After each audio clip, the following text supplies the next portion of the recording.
Why should we offer our precious prayers to poverty-stricken children, children who have been abused sexually and physically? Why should we even care? You know, some of us say, well, I do care. I offer my prayers for them. Well, have your prayers been answered? Did it make a difference in their lives? Some of you say, I have sympathy for them. Well, do you think your sympathy was felt? Did it change them? Did it stop them from being abused? Well, hopefully, we as moral and altruistic servants of Almighty God, we came from God's loving heart, and so did these children. Hopefully, we can become physically, emotionally, financially involved in making a difference in these children's lives. If not permanently, for the holidays. And we'll do it here and now, not tomorrow, but now. And you know, talking about prayers, I am more than certain that these neglected children, abused children, pray to God daily and say, why me, God? Please take my life or give me more than what I have. Have someone to love me. Oh boy. So why should we stand by and close our eyes and smother our moral conscience and do nothing to help these neglected and abused children?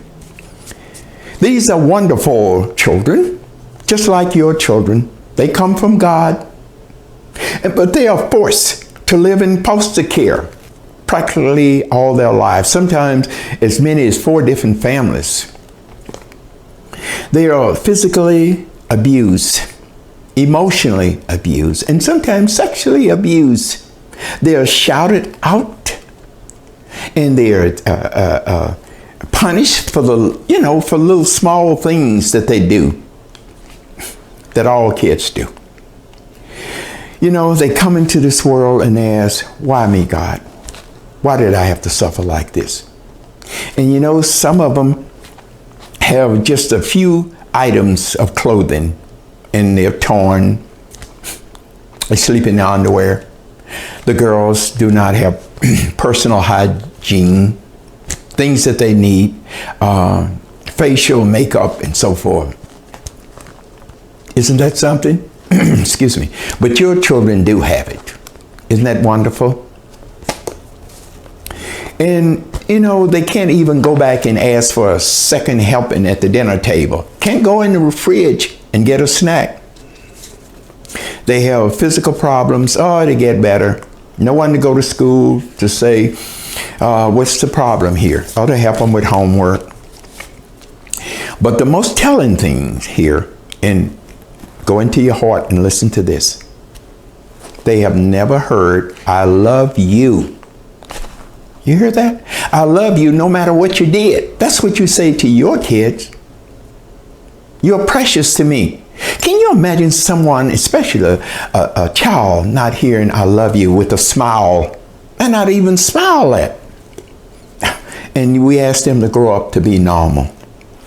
It just can't happen. And listen to this much. I had a most telling conversation with a young man, teenager, and he said this to me. My foster parents tell me to shut up and be glad that I have a roof over my head. No back talking, no asking some questions, you know, like all kids do. And they tell me I should be grateful that I have a roof over my head. My mother didn't care about me, and if I keep it up, they'll throw me out. I'll go back to the state.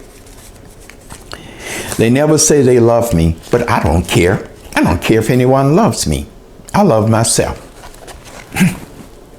That's gut-wrenching, isn't it? And you know, let me go further.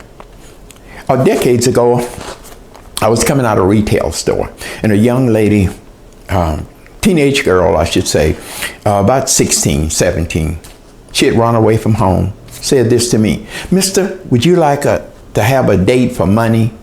I said, are you kidding me? You know, I broke down like old Georgie Mule at sundown. I just cried. She was abused, she said. And I asked God, we can do something about this. We must, as human beings. Okay, some of you all are saying, hey, all that stuff you are pining about, you can opine all you want to. It's not my concern. I got everything I need.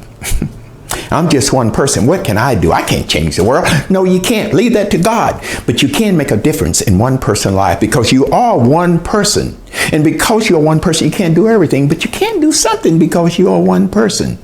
And this is what God would want you to do.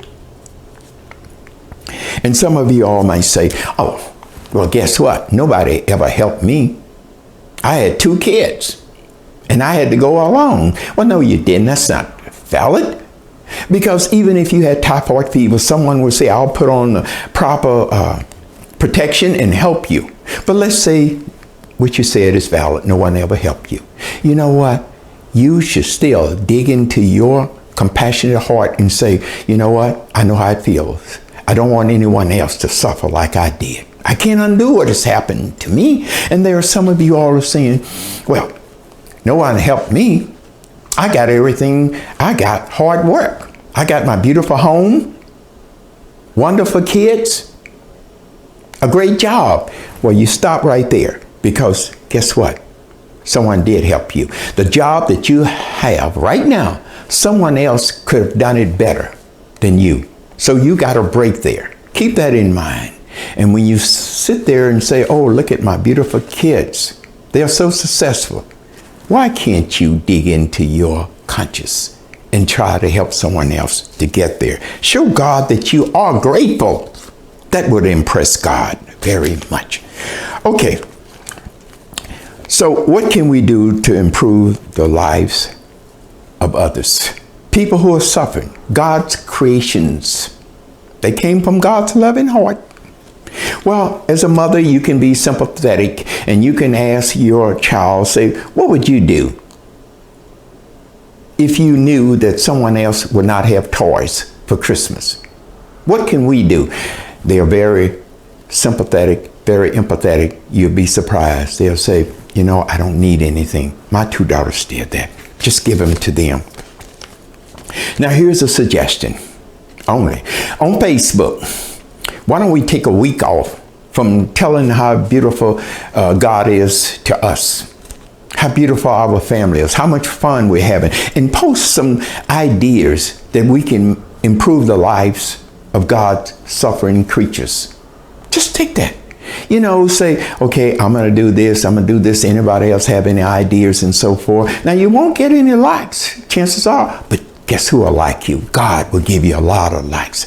God will say you're outliving your life. I am so proud of you. You have my like. There are so many things we can do. Okay, how about this? I challenge you to go into your church, your congregation, and say, this money that we are tied to the day, I think you call it tithe, let's give it to the needy. And let's become mentors. We got to do more than offer our spiritual citations for them. That's not going to work. Go to the United Way, Red Cross, make a Wish Foundation. Be innovative. Buy a sewing machine if you like sewing. Make some clothes. I saw a little 12-year-old girl on TV making clothes for the downtrodden. Adopt a child. Become mentors. Donate needed clothing, although they need a lot of personal hygienic material also. And don't give what you don't want. You know what messes that sin? Well, I'll give them some old trash that I don't want. You're telling that person you're trash and I'm giving you trash. No, give something that you value and you will impress God. God will say, I'm so proud of you. And you know what? Someone once asked me, you have any old sheets that you could give to these women who left home, they were abused? I said, are you kidding me? I'm not going to disrespect them like that. I'll go and buy some at a retail store. I don't want them to feel like that. You know, I got to tell you this. I was in one of those dollar stores and a lady was in front of me. At the checkout, she put some money in there, dug into her purse and put some money in a little container, I should say. And the container had something written on it. Susie Q, house burned down, 3 kids, you know, the stuff.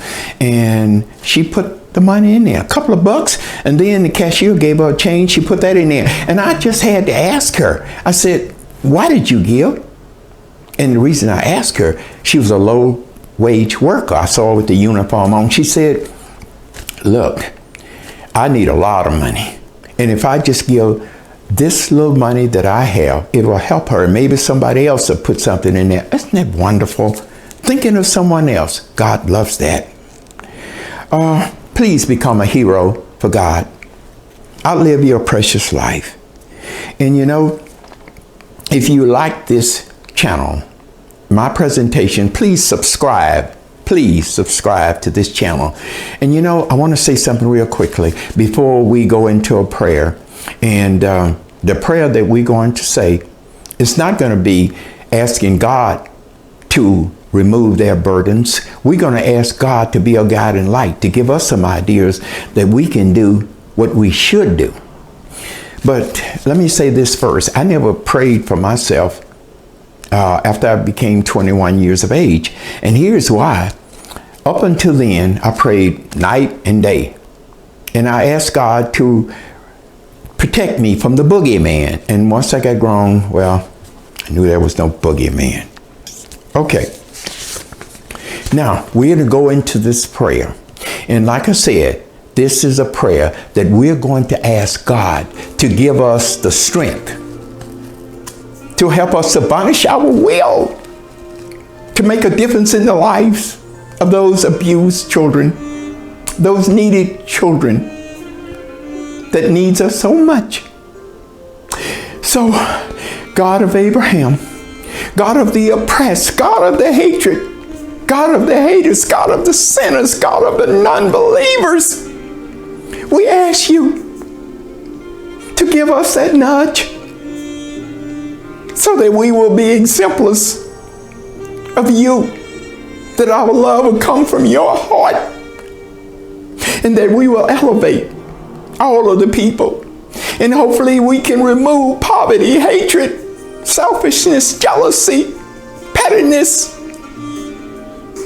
And we can go into the gates of our compassionate and virtuous heart and open that door so all of our goodness would flow out.